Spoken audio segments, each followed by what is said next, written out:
Colonel Prem Kumar Sahgal, colonel Gurbaksh Singh Dhillon, major general Shah Nawaz Khan. ये 3 नाम पहले कभी सुने हैं? शायद सुने होंगे, लेकिन पता नहीं होगा ये लोग ने किया क्या था। ये 3 इंडियन नेशनल आर्मी के 3 सोल्जर्स थे और रेड फोर्ट ट्रायल्स में इन्वॉल्व होने वाले पहले 3 सीनियर ऑफिसर्स थे। चलिए इनके बारे में ज़्यादा जानते हैं, लेकिन उसके लिए हमें 1940s में जाना होगा, वर्ल्ड वॉर 2 के समय। नेताजी सुभाष चंद्र बोस ने भारत को आज़ाद करने के लिए एक प्लान सोच रखा था। वो मानते थे कि एक दुश्मन का दुश्मन एक दोस्त होता है और इसीलिए भारत को आज़ाद करने के लिए वो नाज़ी जर्मनी और जापान की भी मदद लेने को तैयार हो गए। नाज़ी जर्मनी और जापान एक्सिस फोर्सेस के पार्ट थे और इनकी दुश्मनी थी एलाइड फोर्सेस से, जिसमें ब्रिटेन भी आता था। शुरुआत में नेताजी सुभाष चंद्र बोस को नाज़ी जर्मनी की मदद मिल गई और अडोल्फ हिटलर के साथ डील करके उन्होंने इंडियन प्रिजनर्स ऑफ वॉर की एक आर्मी बना दी। इन इंडियन प्रिजनर्स ऑफ वॉर ने पहले ब्रिटिश इंडियन आर्मी के लिए फाइट किया था, लेकिन कैप्चर होने के बाद अब वो नेताजी की आर्मी का पार्ट थे। लेकिन जल्द ही नेताजी को पता लग गया कि जर्मनी उनकी ज़्यादा मदद नहीं कर सकती और इसीलिए 1943 में वो जापान चले गए। अभी जापान में 1941 में एक जापानीज मेजर और एक captured British Indian army officer Mohan Singh ने ऑलरेडी एक इंडियन प्रिजनर्स ऑफ वॉर की एक आर्मी बना दी थी, जिसका नाम था इंडियन नेशनल आर्मी। लेकिन 1942 में कुछ डिसएग्रीमेंट्स के कारण इस आर्मी को डिसबैंड करना पड़ा और सारे ट्रूप्स को वापस प्रिजनर्स ऑफ वॉर कैंप लौटना पड़ा। अभी जब नेताजी सुभाष चंद्र बोस 1943 में वहाँ आए तो एक इंडिपेंडेंट आर्मी के आइडिया वापस आ गया और सिंगापुर के एक मीटिंग में रास बिहारी बोस ने नेताजी सुभाष चंद्र बोस को इस ऑर्गेनाइजेशन का कंट्रोल दे दिया। नेताजी ने इस आर्मी को रीऑर्गेनाइज किया और वहाँ के रहने वाले इंडियन से इन्हें बहुत सपोर्ट भी मिला, जिन्होंने आर्मी को ज्वाइन भी किया और फाइनेंशियली सपोर्ट भी किया। नेताजी ने रानी ऑफ झांसी रेजिमेंट सेटअप किया, जो पूरी दुनिया का पहला ऑल वुमेन आर्मी रेजिमेंट था। उन्हें जापानीज आर्मी से भी बहुत सपोर्ट मिला। 1944 में आईएनए ने जापानीज फोर्सेस के साथ इम्फाल और कोहिमा में कॉमनवेल्थ फोर्सेस के खिलाफ लड़ाई की। इनको बैटल ऑफ इम्फाल और बैटल ऑफ कोहिमा कहा जाता है। शुरुआत में आईएनए को अपने ऑपरेशंस में काफ़ी सक्सेस दिखा, लेकिन बाद में जब जापानीज फोर्सेस रिट्रीट करना शुरू कर दिए तो आईएनए को भी पीछे हटना पड़ा।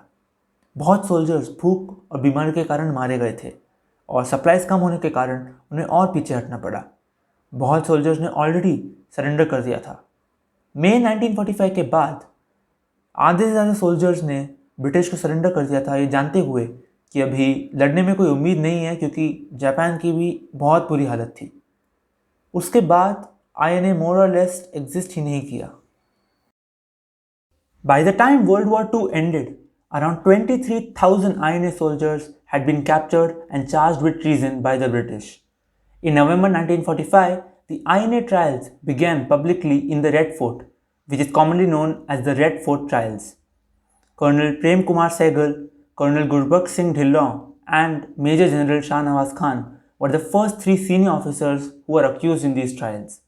The British decided to hold these trials publicly because they believed that all these soldiers were traitors and they wanted the people of India to know what would be the consequence of betraying the British Indian Army.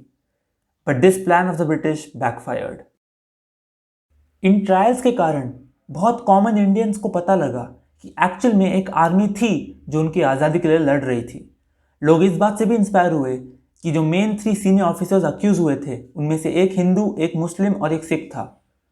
In trials के खिलाफ बहुत लोगों ने protest किया और इसके कारण देशभक्ति का एक नया वेव देश में आया। इतने ऑपोजिशन के बावजूद ब्रिटिश ने ट्रायल्स को कैरी ऑन किया, जिसके अंत में तीनों ऑफिसर्स को कोर्ट मार्शल कर दिया और जिंदगी भर जेल में डालने का फैसला लिया। लेकिन पब्लिक प्रेशर के कारण ब्रिटिश को तीनों ऑफिसर्स को रिलीज करना पड़ा।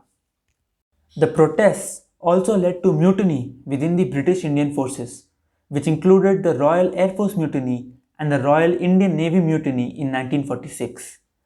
After the mutinies that followed the trials, particularly the Royal Indian Navy Mutiny, the British realized that they were losing the support of the armed forces, which had kept them in power for so long.